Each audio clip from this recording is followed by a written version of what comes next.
চট্টগ্রামের polo ground এলাকায় চুরির অভিযোগে জয়নাল নামে এক যুবকের মৃত্যুর ঘটনাকে কেন্দ্র করে উত্তেজনা সৃষ্টি হয়েছে। এই ঘটনায় দুজনকে আটক করেছে পুলিশ। রবিবার নগরের কোতোয়ালি থানার পোলো গ্রাউন্ড এলাকায় রেলওয়ে পাবলিক হাই স্কুলের ভেতর থেকে জয়নালের মৃতদেহ উদ্ধার করা হয়। নিহত জয়নাল ধনিয়ালাপাড়া ছোট মসজিদ এলাকার বাসিন্দা। স্বজনদের অভিযোগ, চুরির অভিযোগ তুলে স্কুলের নিরাপত্তা কর্মীরা জয়নালকে গণপিটুনি ও বৈদ্যুতিক শক দেয়। এতে তার মৃত্যু হয়। এদিকে এই খবর ছড়িয়ে পড়লে ক্ষুব্ধ হয়ে ওঠেন এলাকাবাসী ও স্বজনরা। এক পর্যায়ে তারা পুলিশের গাড়ি অবরোধ করে বিক্ষোভ করেন। পুলিশ জানিয়েছে ঘটনাটি তদন্ত করা হচ্ছে এবং এরই মধ্যে ঘটনায় জড়িত সন্দেহে দুজনকে আটক করা হয়েছে।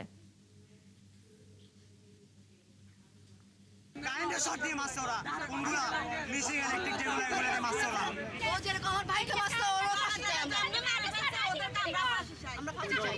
হেডমাস্টার মারছে যে হেডমাস্টার ওরা সবাই দেখছে না, স্টুডেন্ট লাগে দিছে না, স্টুডেন্ট সব মারছে। জড়িত সন্দেহে দুজনকে আমরা অলরেডি আটক করা হয়েছে। বাকিটা তদন্ত প্রাথমিক পর্যায়ে আমরা বাকিটা